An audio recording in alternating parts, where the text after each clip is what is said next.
So let's talk about your bass drum techniques. I mean, Yes. I normally play very simple-minded music, but of course, when I look at you, I would like to be challenged. So Okay. maybe show me something. Okay.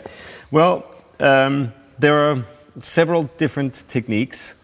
I focus on three main techniques. The first one is heel down playing. The second one is heel up playing in two ways. And the third one is ankle strokes. There's also swiveling technique, rocking foot technique, and the constant release technique, and the heel toe technique, and others. But those work only on certain pedals, either, or better on certain pedals than on others. They don't always work on all instruments, meaning like a crasher or a foot snare or whatever other instruments. So I use three techniques that work on any kind of pedal in any situation, on any drum or instrument that's played by a pedal. Let's focus on the first one, which is heel down strokes. I already showed you some strength building exercises for the tibialis anterior. Check it out on the website. Very important to develop the shin muscle in order to play heel down strokes, but also heel up strokes and ankle strokes. And what I do, of course, heel down stroke is very simple. You plant your heels on the heel plate of the pedal, which means that your toes are pretty much exactly where the footboard ends, you know, if you have an average size foot. And you put a little bit of weight on the heels. Not pressing down, just a little bit of weight so you don't slide forward when you're playing. And then all you do is you tap down in a very relaxed manner. That's a heel down stroke. Let's try and play slow doubles. This way, right, left, right, left, right, left, right, left. And try to get used to playing little sticking patterns with your feet, not just always singles and alternating singles. Like double strokes, paradiddles, whatever patterns you can think of. Try to do those with your feet, practicing them heel down. Exactly, very good. Or let's try a paradiddle, right, left, right, left, right, left, right, left, right, left.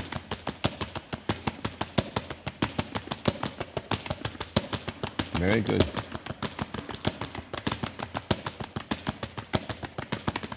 Very good. Or let's try maybe a five-stroke roll. Alternating. Alternating, yes. Very good.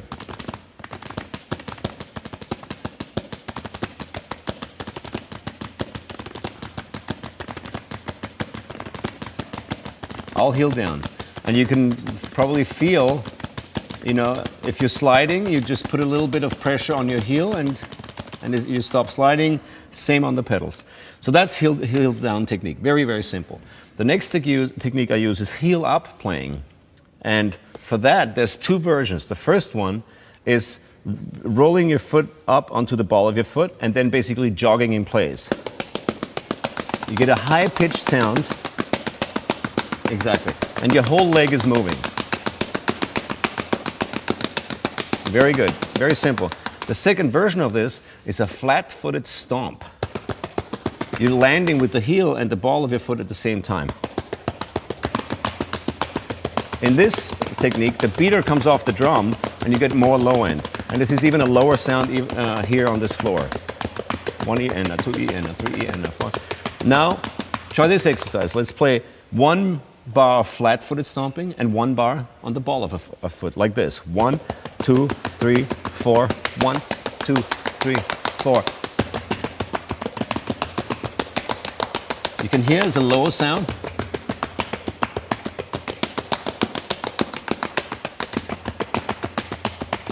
High sound. Let's try half a bar, like 1, 2, 3, 4. 1, 2, 3, 4. 1, 2.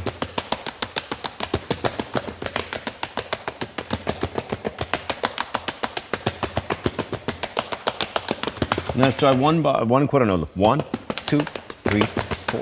1, 2, 3.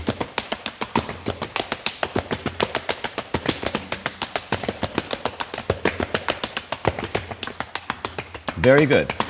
So that's heel up playing in two ways. It does affect the sound on the drum very much. There's other lessons here on the website where you can see the difference when I'm playing crescendos with the feet and I'm moving from flat-footed stomping to heel up on the ball of the foot. It drastically changes the sound on a bass drum. Now the third technique that I use is called ankle strokes. And for that, I want you to scoot back on your throne a little bit. So you sit and put one hand under your thigh, like so. Exactly.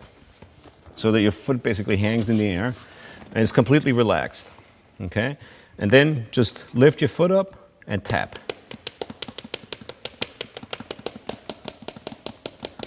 Exactly. But it's only the ankle.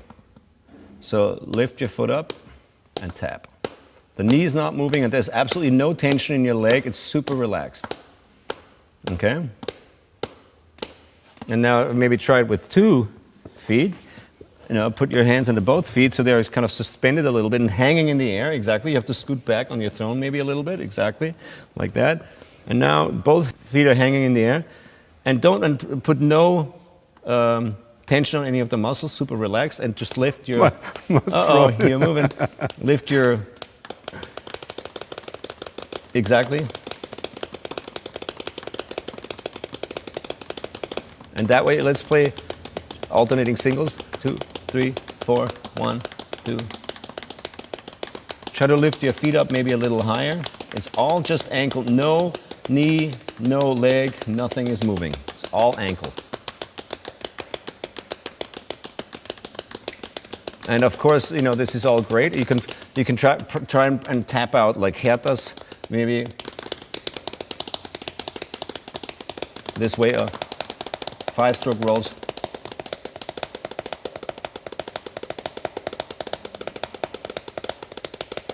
You know, and this is a very, very light tap, as you can hear.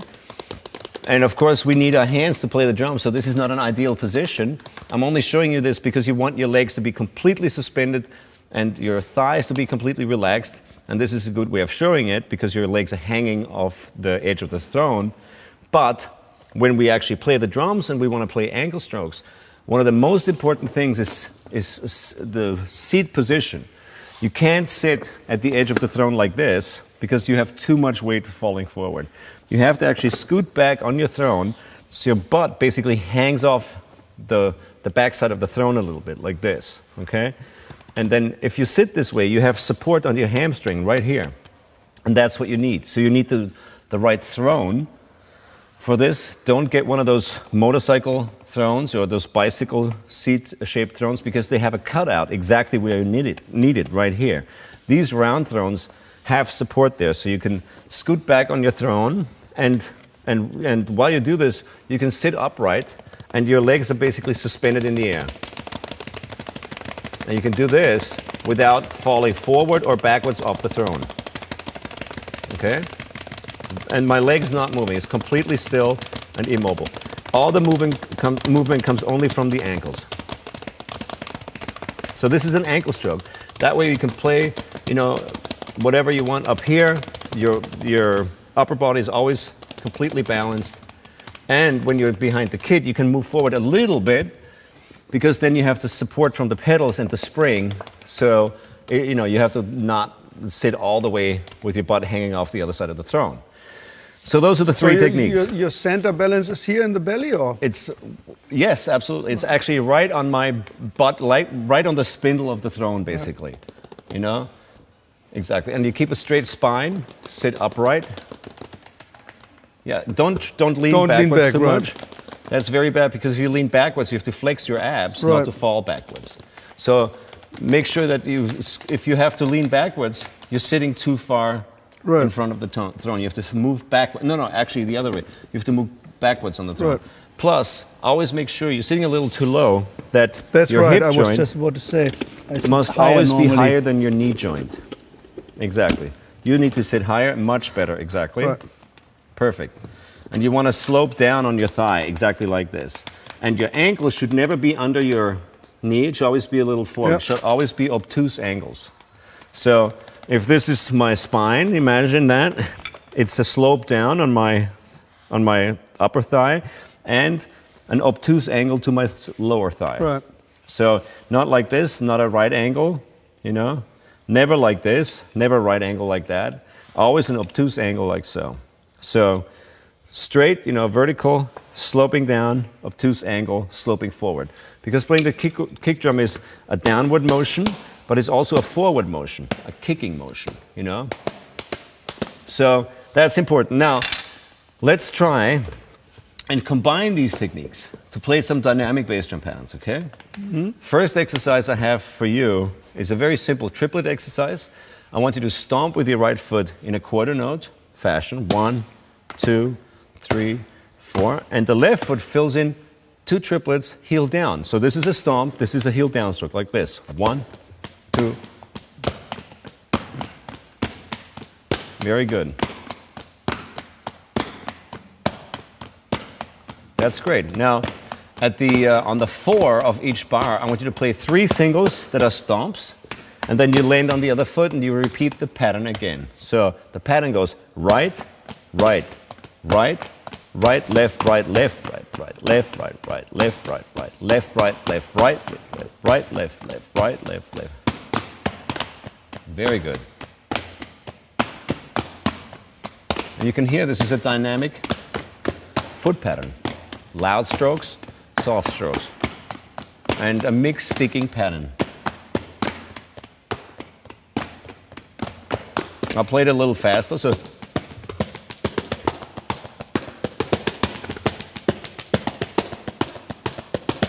you get a cool, nice little dynamic bass drum pattern. And this is what you do. In order to play dynamically, you combine exercises. For example, if I want to play a paradiddle, I'll play loud, soft, soft, soft, loud, right, left, left. Exactly. So I use a heel upstroke and heel downstrokes in combination. Just like using wrists and fingers with the hands. And if you take this and speed it up,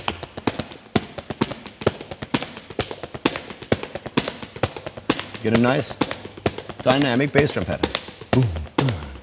With nice quarter note accents, or if you have a double paradiddle. I mean, that's why guys like Buddy Rich were such great drummers, because they were tap dancers in their youth, weren't they? Absolutely, yeah. Palmer, Buddy Rich, Steve Gadd. Absolutely. Of course, it helps with ankle strength and foot development and coordination. Did you do any dancing like that? No, just very bad disco dancing. But no tap dancing. Ballroom dancing too. Right. Yeah. But anyways, this is just to showcase how I combine techniques. This is what I do. Amazing. I switch from heel down to heel to up for crescendos.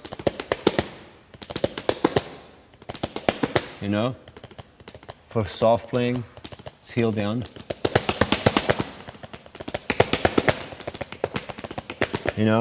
And sometimes I use heel toe technique, so I go heel toe, heel toe, heel toe for certain rolls. Or I use, combinations of heel toe, 6-stroke rolls or whatever. I don't do that so much anymore. I used to have pedals that were specifically designed for heel toe playing. Right. But now I focus everything on regular pedals and just adjusting my technique, combining techniques to play dynamic patterns, or to play nice tight chick sounds on the hi-hat, or to work with the response of bizarre toys that I play with my pedals. All these combinations of techniques definitely help with all that. Awesome. So just one question. You're on tour like a lot of days in the year. You do sports, you have a family, a lot of other stuff to do. How often do you get the chance to practice that? Or is it you just do it by playing? No, I do actually. I have plenty of time to kill at airports, for example, or on long flights. They hate you for that, don't they? They hate me for that, because I'm sitting there going...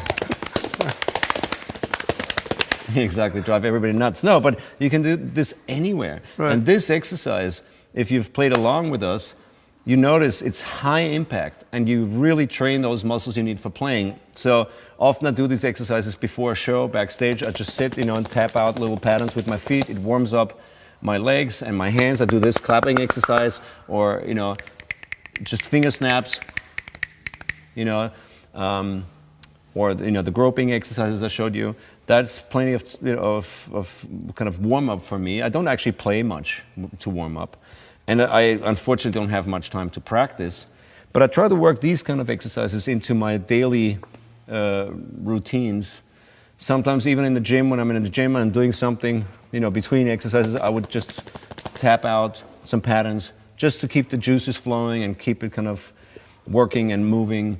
You know, that kind of helps me compensate for the lack of time I have behind the kit practicing and warming up.